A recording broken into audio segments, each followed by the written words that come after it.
Bien, bonjour à toutes et à tous. Je mesure le défi que je dois remporter en intervenant en toute fin de matinée et après des orateurs qui nous ont passionnés, et alors que nous avons tous l'estomac qui se creuse. Alors, dans et hors l'école, accompagnement de la scolarité, soutien à la parentalité, je vais revenir sur quelques recherches passées pour situer un petit peu mieux pour vous permettre de découvrir quelques études réalisées. Et puis, je vous proposerai, en espérant avoir le temps, un regard sur une recherche en cours. Alors, j'appartiens à une équipe qui travaille sur l'éducation familiale. L'éducation familiale porte sur les pratiques éducatives des familles, ce à quoi je m'intéresse plus particulièrement dans mes études, mais aussi à l'analyse des relations entre les institutions éducatives, notamment la famille, les familles et l'école.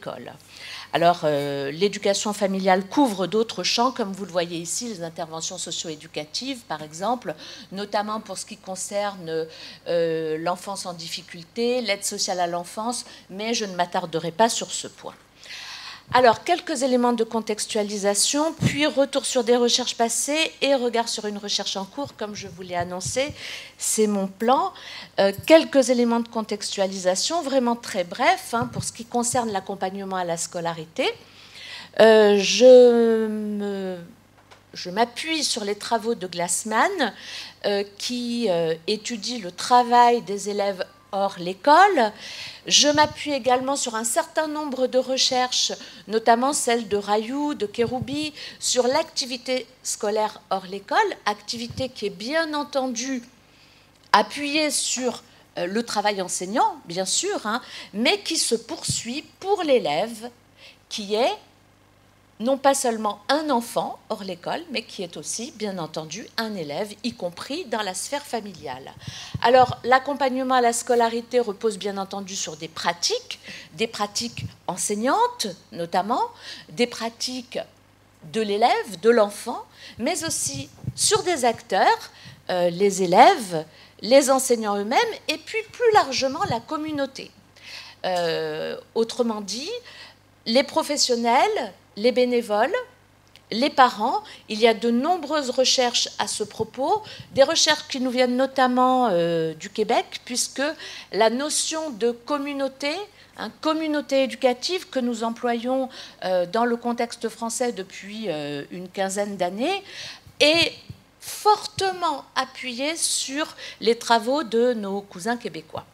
Alors, vous le savez, concernant les parents, c'est un pan très important de la fonction parentale que d'assurer le suivi de la scolarité, et notamment, ici, un petit clin d'œil concernant les devoirs, autrement dit, le travail scolaire hors l'école.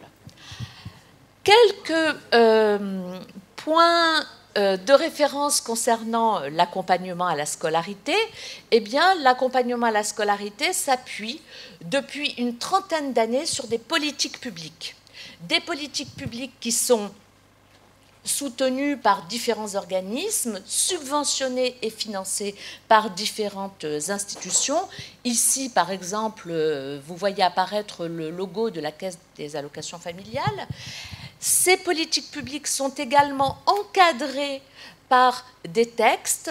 Depuis 2000, par exemple, un texte sur l'accompagnement à la scolarité qui a produit les classes, les contrats d'accompagnement locaux à la scolarité, qui sont mis en place par de très nombreuses communes, avec une charte nationale de l'accompagnement à la scolarité, un guide de l'accompagnement à la scolarité, et je fais le lien avec le soutien à la parentalité. Pourquoi ? Parce que depuis une bonne quinzaine d'années maintenant, la question de la scolarité intègre de manière de plus en plus accentuée, de manière accentuée, et ce de plus en plus, la place des parents. Alors, cette notion de parentalité a été étudiée par différents collègues, notamment Poussin et Houzel, qui sont les précurseurs de la dissémination du concept en France. Les dérives de ce concept ont également été analysées, notamment par Catherine Selnay, qui montre combien l'accentuation sur la notion de parentalité, et en particulier sur la fonction éducative du parent, consiste, dans certains cas, à renforcer le contrôle social sur les familles. Alors, ici aussi, le soutien à la parentalité est soutenu par des politiques publiques, les réseaux d'écoute, d'appui et d'accompagnement des parents, mis en place depuis 1998. Et les déclinaisons scolaires de ces politiques publiques sont tout à fait nombreuses.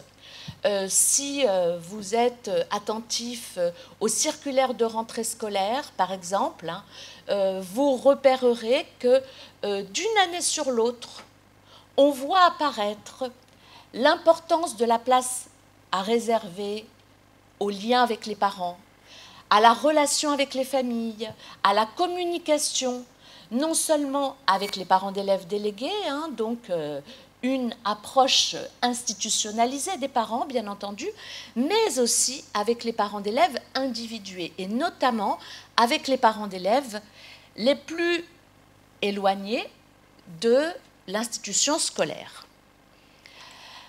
Les domaines d'action des REAP en 2013 sont répertoriés et, comme vous le voyez sans doute, les relations entre les familles et l'école font partie des actions les plus nombreuses et surtout touchant un grand nombre de bénéficiaires par rapport à d'autres actions.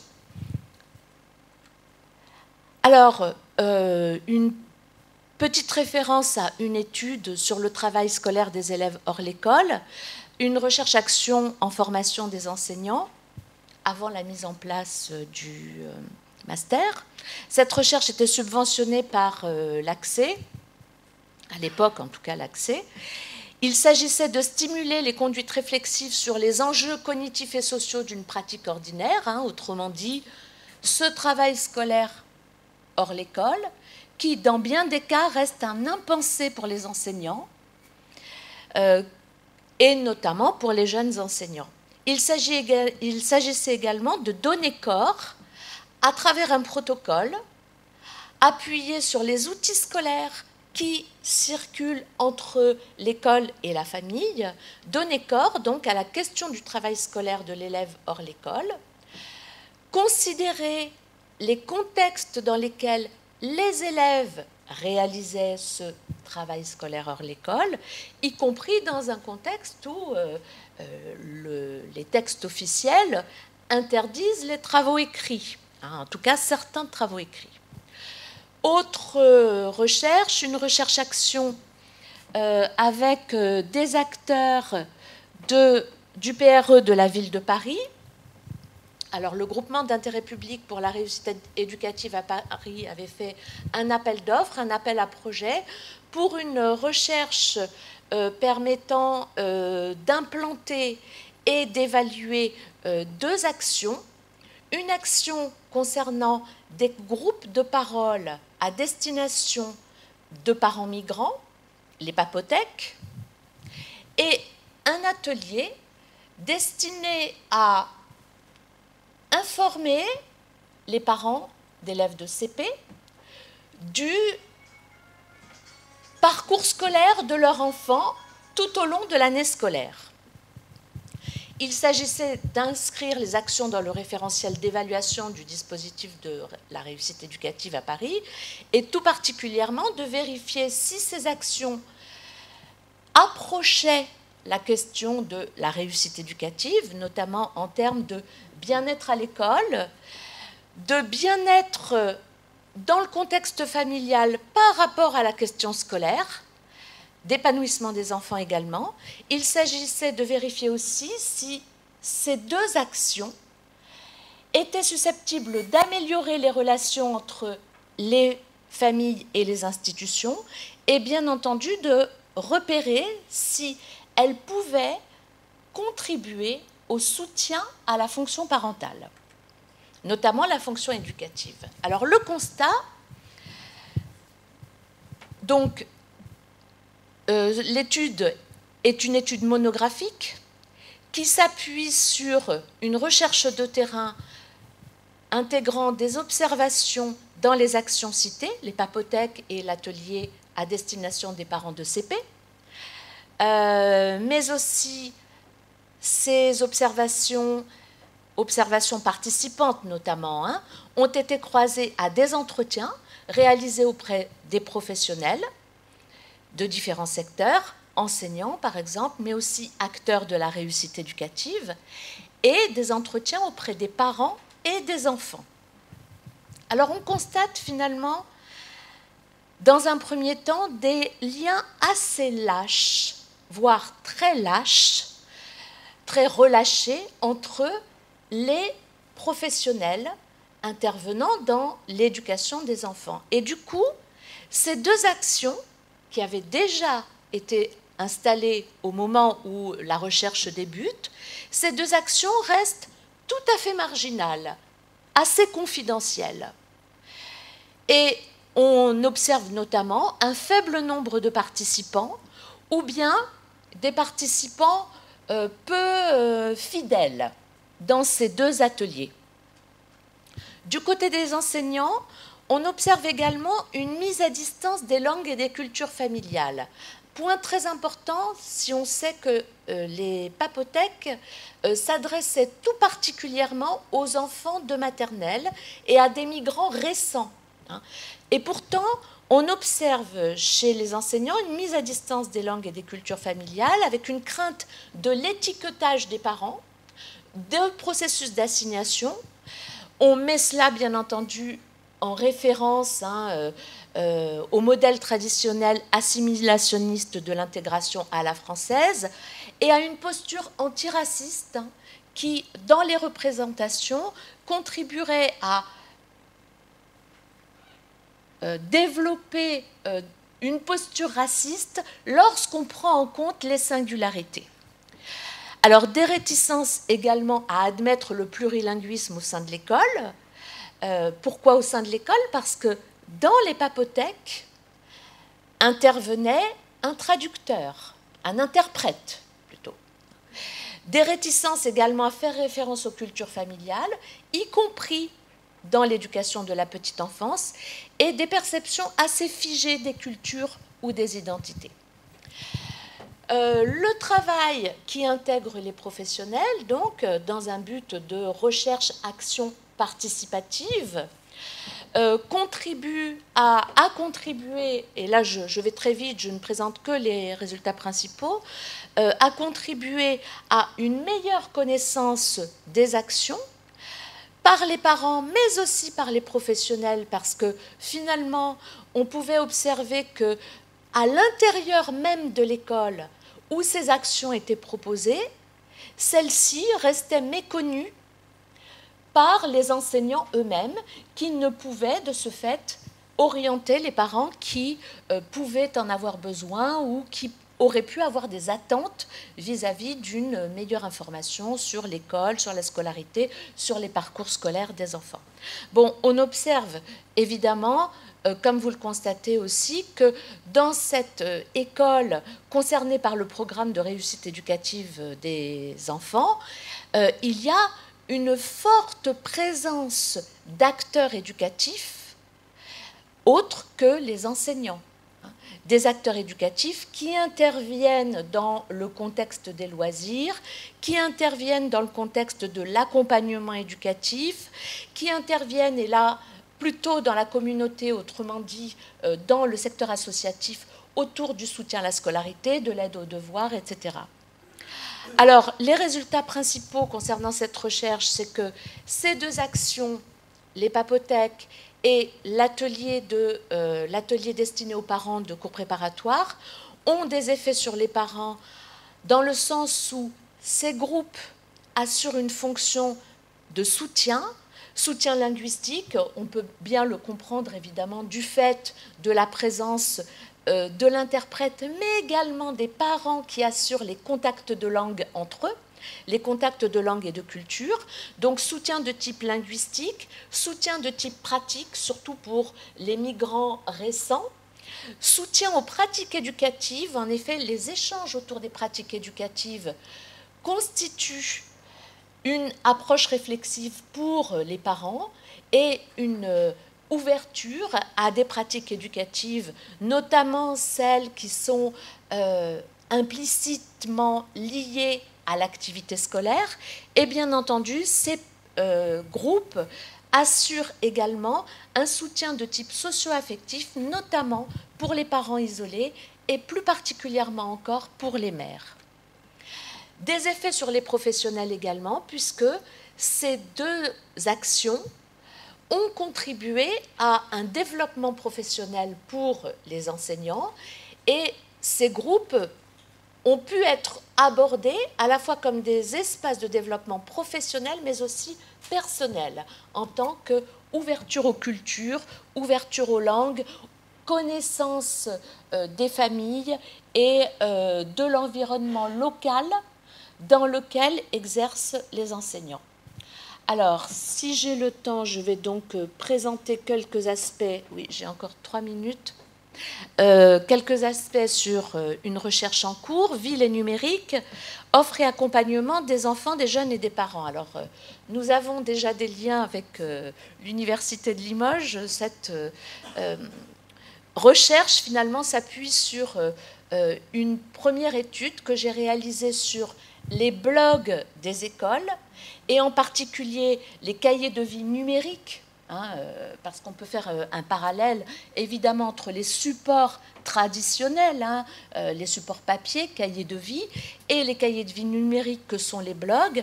Donc c'est une étude que j'avais présentée au colloque ITIC, l'ETIS à l'école primaire à l'Université de Limoges.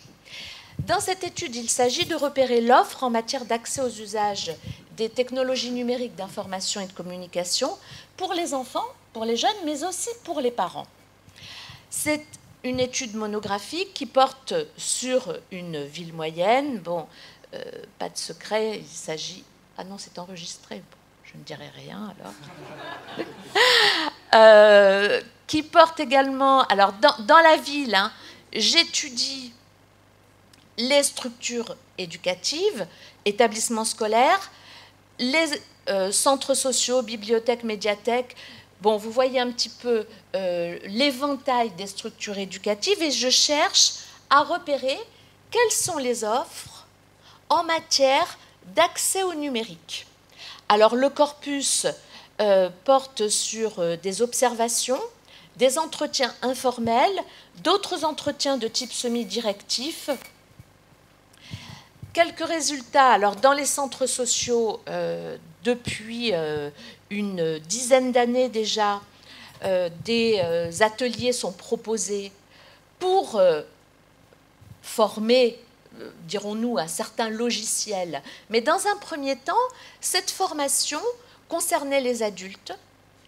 Depuis quelque temps, cette formation a des visées liées à la parentalité. Autrement dit, liées à la capacité d'utiliser ou d'accompagner les usages par les enfants, par les parents, les usages faits par les enfants, par les parents. Et notamment, on voit ici les liens avec les collèges, avec une formation à l'usage du logiciel Pronote, autrement dit le cahier de texte mis en ligne et l'obligation de le mettre en ligne depuis 2011, qui est proposée dans l'un des centres sociaux.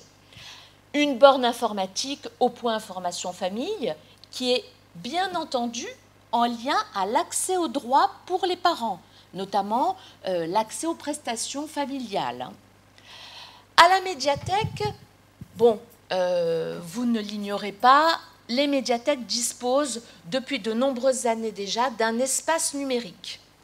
Cet espace numérique restait cependant assez confidentiel, malgré l'offre permanente large, et surtout, l'offre était individualisée, c'est-à-dire que on a un certain nombre de postes, d'appareils, et ce sont des enfants, des jeunes ou des adultes qui les utilisent. Mais depuis quelque temps, autour d'événements particuliers, on voit apparaître aussi la visée de regrouper des générations, différentes générations, autour du numérique pour faciliter les échanges et contribuer à des formes de sociabilité autour des usages du numérique. Alors, pour aller un petit peu plus loin, j'ai étudié tout particulièrement un tournoi qui a eu lieu récemment à la médiathèque, le tournoi autour d'un jeu vidéo, donc évidemment il s'agit de pratiques vidéoludiques, League of Legends, qui a regroupé plus de 150 participants, des jeunes, pour la majorité des garçons, ce qui correspond tout à fait aux études sur le vidéoludique. Mais il se trouve que, au-delà de ces participants entre 15 et 21 ans, ont également assisté à cet événement de e-sport des familles, des parents venus découvrir le jeu, mais venus découvrir aussi les échanges entre les animateurs et les jeunes. On peut donc considérer que ce tournoi a permis un espace partagé de temps de sociabilité des pratiques numériques. Enfin, un dernier programme mis en place sur la ville, le programme Promeneurs du Net, qui implique 15 structures. Bon, j'énumère quelques-unes de ces structures ici. Des promeneurs du net, autrement dit des professionnels, qui sont autorisés à travailler avec les réseaux sociaux dans leur contexte professionnel et qui sont donc de ce fait amenés à développer une présence éducative sur le net, présence éducative qui est menée bien entendu en parallèle avec la présence en face à face dans les structures, qu'il s'agisse de la Maison des Jeunes et de la Culture, du centre de loisirs ou de la médiathèque. Alors, premier résultat, on constate, me semble-t-il, un glissement qui va de l'offre à l'accompagnement des jeunes et des parents, avec des effets sur la fréquentation des structures. Ça, c'est le premier point très intéressant, c'est-à-dire que la présence des éducateurs sur le net a permis la présence dans les structures de loisirs, par exemple, à la médiathèque, ça c'est particulièrement visible, fréquenté par des non-publics, ce que l'on appelle en sociologie des non-publics, c'est-à-dire des personnes que l'on ne voit pas dans certains lieux, notamment à la médiathèque. Les publics de jeunes garçons sont très, à partir d'un certain âge, à partir de l'âge du lycée notamment, ne sont pas des usagers des médiathèques, des bibliothèques, des effets sur les liens entre jeunes et professionnels, des effets sur les liens interprofessionnels et sur les programmes de certaines structures qui veulent développer les approches par le numérique. Enfin, des perspectives, selon les entretiens réalisés avec les professionnels, des perspectives sur les formations. Les professionnels sont en attente de formation concernant le numérique, des perspectives sur la mise en visibilité des actions, notamment l'action promeneur du net, et sur les formes d'action à destination des jeunes, mais aussi des parents, pour contribuer à l'éducation numérique des familles. Et je conclus, on constate donc de nouvelles configurations de l'action éducative qui incluent une présence sur la toile. On peut dire qu'il y a un écosystème éducatif qui intègre l'espace numérique avec une présence éducative des adultes et une dimension réticulaire des espaces éducatifs. Je vous remercie. Merci beaucoup, Véronique.